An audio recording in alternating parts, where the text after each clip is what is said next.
добрый день, Дядя Халшин. С вами снова Лейла.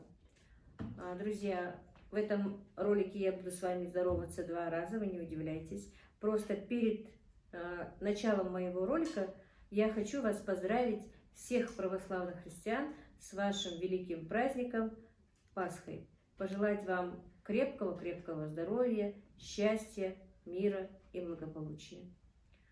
А дальше вы будете сейчас смотреть мой влог.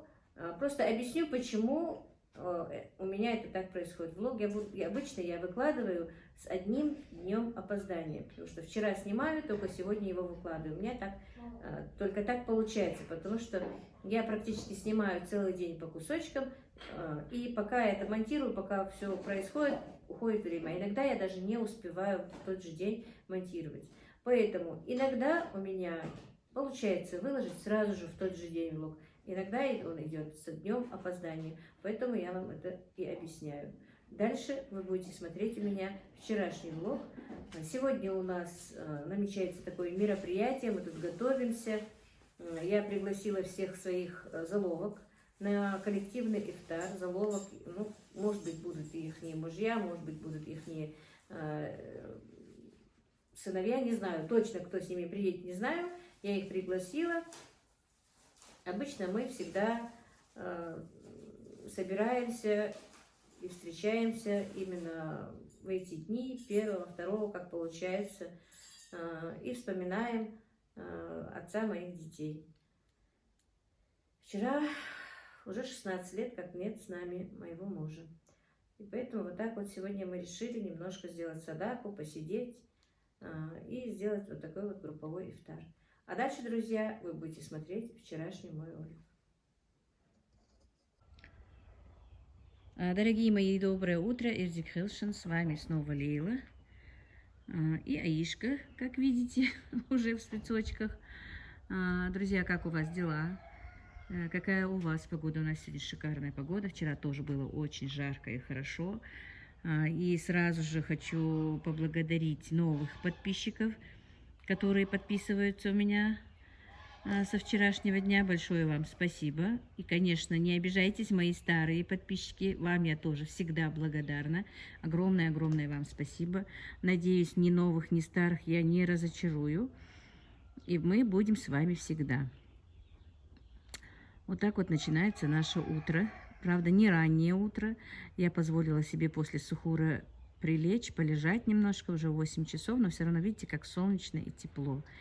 И теперь мы с Аишей займемся делами. И заодно я вам скажу все вчерашний комментарий, который мне был написан, отвечу немножко на него. То, что я люблю больше младшую дочь и этих внуков. Ну так, меня это не обидело, не задело. Конечно, я отвечу вам по-любому. Не захотела отвечать в комментарии, а отвечаю так. Если этот человек меня смотрит, то отвечу так. Как я люблю своих детей, во-первых, это, извините меня еще раз за грубость, может быть, мою, это мое дело, во-первых. Во-вторых, откуда этот человек знает, как я люблю, во-первых, действительно, во-вторых, люблю я свою дочь старшую, не люблю я и как я люблю. Из-за того, что моя старшая дочь бывает реже у меня, это не значит, что я ее не люблю. Тем более, мне кажется, писала Ингушка. Если вы бы смотрели мои влоги, наверное, более-менее было понятно, и она бы не написала. Опять-таки, я не грублю, но меня немножечко это задело. Просто не зная, друзья, писать ничего нельзя. Во-первых, такой месяц. И во-вторых, в такой месяц мне тоже не хочется грубить. Дело в том, что моя старшая дочь живет со свекром, со свекрухой. И у нас, вы прекрасно, даже мои уже подписчики не чеченцы и ингуши, знают, что по нашим законам, если живут с родителями, то они не так часто приезжают. Поэтому, моя дочь часто не приезжает ко мне, друзья. И внук мой уже почти 15-летний взрослый парень. Его же я не буду ласкать. Он не разрешает снимать. Понимаете? И поэтому, действительно, вот я вам объясняю, почему у меня не бывает моя дочь. И, во-первых, больше месяца моей дочери не было дома, поэтому ее у меня не было. Так что, не зная, не пишите, пожалуйста, и не обижайте людей. Ну и, наверное, я уже понятно объяснила, что и как, друзья. Поэтому моя старшая дочь бывает у меня реже. Просто такой момент попался, что и Мадина ко мне, если честно, даже когда жила одна, так часто не приезжала раньше, потому что она работала, у нее не было времени приезжать. Просто так совпало, когда она вот забеременела вторым ребенком, оставалось там месяц-полтора. Опять-таки я не оправдываюсь. Месяц-полтора до того, как ей уйти в декрет, у Аишки, как ее, нянька Аишки отказалась смотреть за детьми. Ну, ушла на другую работу. Ну, а в течение 1-2 месяцев, чтобы не искать ей няньку, я сама сказала, чтобы она мне ее привозила. Поэтому Мадина работает, моя старшая дочь работает здесь, в селе, в школе. Она утром заводила девочку, вечером уводила девочку. Девочка оставалась на какое-то время, поэтому ребенок с нами часто бывал. Опять-таки, еще раз повторюсь, родители мужа живут в этом селе, родственники мужа живут в этом селе. Она приезжает часто к ним и, конечно же, забегает к своей матери. И опять-таки скажу, что да, в действительности Танзила, которая живет с родителями мужа в огромной семье, во-первых, не может поэтому приезжать, во-вторых, она работает на дому, у нее много заказов. Как вы видите на моем канале, я иногда помогаю ей с заказами, потому что она не справляется. Ей не хочется, во-первых, не то, что ей не хочется, ее подписчики не хотят у кого-то, ну не подписчики, а клиенты, у кого-то другого покупать блюда, поэтому единственное, они соглашаются, чтобы я ей помогла, и я готовила кое-что, когда она не успевает. Поэтому сидеть у меня, у Танзилы, просто нет времени. А не то, что тут нет любви. Можно было это понять немножко. Человек живет, взрослый человек, живет самостоятельно, как бы у нее работа. А тут Мадина дома, она в декретном отпуске. Она может приехать. В последнее время она приезжает просто меня поддержать, мне помочь. Я не могу все выкладывать на канал. У меня есть какие-то обстоятельства, у меня есть кое-что, что я не могу говорить об этом. Она приезжает просто морально меня поддержать, даже не как бы сказать, не то, что там помогать по дому что-то делать, а просто, чтобы поддержать меня морально. У меня есть много проблем, которых я не хочу озвучивать, которые есть у всех людей. Она просто приезжает, чтобы меня развеять детьми, и это можно понять. Но я теперь объясняю, почему тому, кто этого не понимает. Потому что я отвлекаюсь с маленькими детьми от своих проблем. Это замечают мои подписчики, которым я безмерно благодарна. Они всегда мне пишут: у вас глаза радуются, когда ваши внуки рядом с вами. У вас совсем другой взгляд, и это правильно, и это правда. Я забываюсь, когда у меня мои дети дома. Ну, когда малыши здесь. Я с малышами отвлекаюсь. И не пишите мне больше, что кого я люблю, кого я не люблю. Я не хочу этого.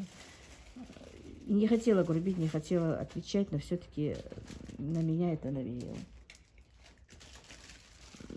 Не знаю. Я бы не сказала, что меня прямо обидели. Но мне неприятно это. Аишка, хауфиху. Орешка ждуху. А хукур мамой, да? Да, Сёнь? А ты же адоба. Да, Сёнь, орешкаш? Вот так вот, друзья. Я надеюсь, ответила на этот комментарий. Извините, что отвечаю и разговариваю, не показывая себя. Так, ну и вот, друзья, извините за мои такие вот разговоры. Короче, это мой морозильник. Давно хотела, вернее, давно меня спрашивали, что за морозильник. Хайер. Морозильник неплохой. Он у меня стоит, как видите, в новой кухне, можно сказать. Но в кухне, в которую мы еще не делали ремонта. Здесь вот типа у нас кладовки. Вот так вот, друзья. Бардака много. все понакидано. И морозильник мой тоже тут стоит. Значит так, вот открываем морозильник. Я тут порядок не наводила давно. Ну, вот так вот лежат у меня тут, как видите. У нас завтра намечается кое-какое мероприятие. И я хочу отсюда вытащить. Вот так вот у меня лежит тут. И по кусочкам была индейка разделана. Ну, тут разные, всего по-разному. Некоторые вещи, видите, вот у меня подписаны, что и как, чтобы я знала. Вот хочу вытащить вот этого вот гуся. Так, что у меня тут? Ну, вот тут вот у меня, ой, кукурузка, видите, выпала из пакета кукуруза. Видимо, из пакета выпала. В контейнерах у меня ягоды разные. Тут вот, видите, брокколи, все такое. Это жир. Это вот тоже индейка. Ну, все тут индейка, гуси, утки. Тут, как видите, вот некоторые вещи вот так подписаны. Индюшиная грудка. Видите, чтобы я не перепутала что-то. Вот по этим из кулечка выпала. Видите? Это жир. Видимо, из этого пакетика выпало. Это ягоды. Так, это тоже какие-то ягоды. Здесь вот внизу у меня с этого места ягоды. Так, значит, ну, остальное вот так вот мясо. Видите, еще один гусь, вот, два целых гуся, там внизу разделанные гуси разделанные, ушки. Вот разделанный гусь. Так, что еще? Так, вот целый гусь, значит, 3 гуся у меня тут целых. Здесь вот, ну что тут, помидорчики, творожок, сейчас просто работает творог вот так вот у меня замороженный. Такие вот, друзья, вот так вот такой морозильник. Ачка, есть? Ну, сейчас сварим, Ачка, Ишка кукурузку захотела. Сейчас сварим. Ну, он был, если честно, ларь был битком набит, уже заканчивается у меня практически здесь все, потому что, как вы знаете, у меня много мужчин в доме, каждый день, ну, я им что-то готовлю. Видите, вот это вот разделанный гусь, вот. Видите, вот так вот я написала. Мясо для борща и супа, видите, у меня кусочками разделан. Тут что у меня написано?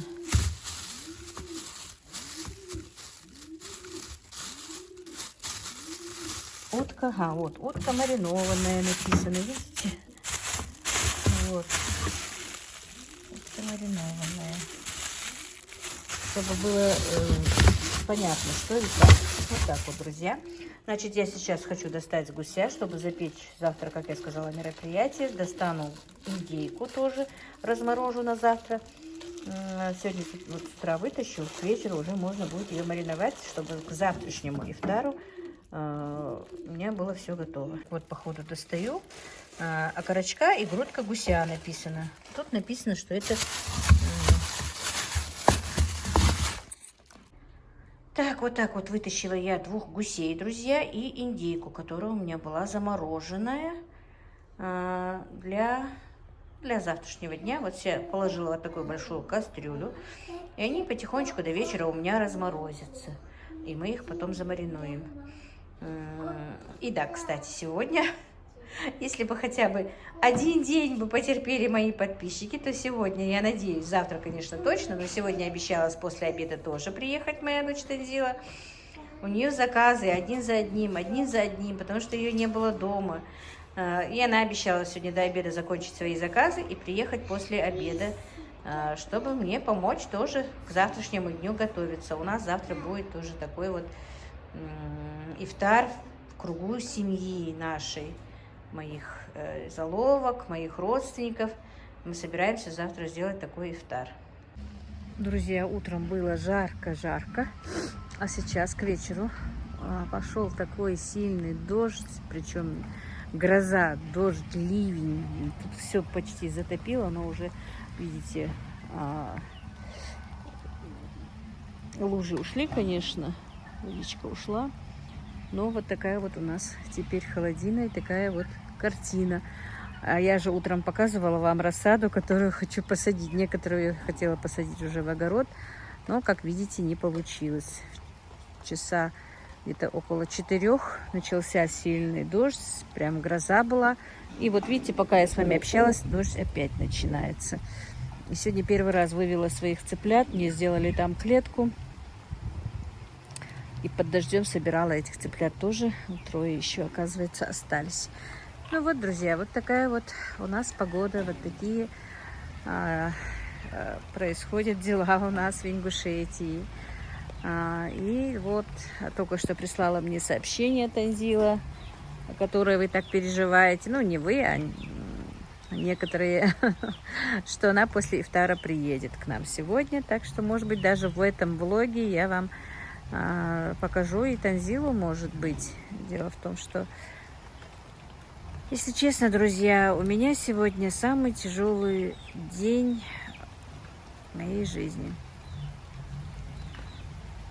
И, конечно, не хотелось бы на всякие эти мелочи отвлекаться и что-то, но вот так же 16 лет тому назад ливень и страшный дождь 3 дня продолжался. И этот страшный дождь в моей душе продолжается, если честно, 16 лет. Но что поделать, жизнь продолжается. И мы будем жить дальше, сколько нам отведено. У нас рядом тоже умер старик. Тоже был хороший человек тут. Сегодня 3-я ночь, поэтому вон там стоят машины. Он живет прямо за мной. Часто приходил ко мне, ну, вернее, не ко мне, а к нам сюда, за какими-то советами по огороду, когда что-то ему нужно было там привезти или еще что-то. Ну, вот так вот, друзья. Вот такие вот дела. 16 дней как один прошли.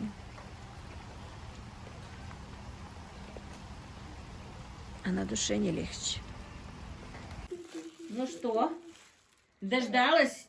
Аишка дождалась тетю. И, наверное, моя подписчица тоже дождалась. Тот комментарий меня все-таки немножко беспокоит, что моя старшая дочь не приезжает с внуком. Расульчик, иди, я и внука своего понянькаю. Иди сюда. Да, я представляю эту картину. Расул выше бабушки. Мухаммед, тебя тоже полоскаем. Иди, Расул. Ну, что теперь, Аишка? Мухаммеда надо за одну ножку выкинуть на улицу. Ой, капризулина. Не надо, не надо. Не надо, не надо. Не надо, не надо, не надо, не надо. Мама, делякой, делякой. Сюня? Сюня? Я сюня. Это сок ясно? Yine pazar ki hoş kulüpçü. Амия, Ория. Говори, Расул, говори. Говори, говори. Ey ya.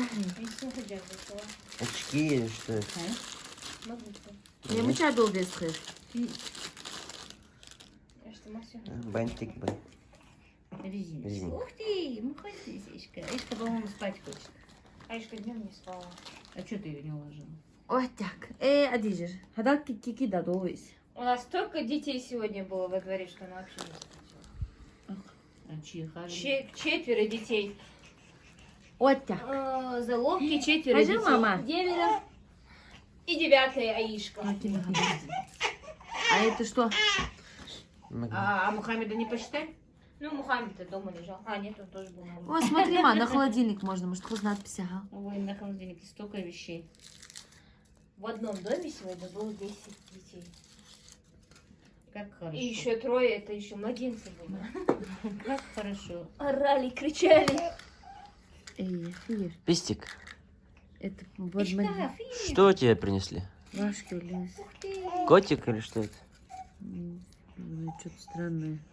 Вадя, что этому Мухаммеду нужно, если бы я знала? Мухаммед только что проснулся, он спал. И теперь надо плакать, если он только что проснулся. Да. Ау. Ну что, Заванова? Хау, хау.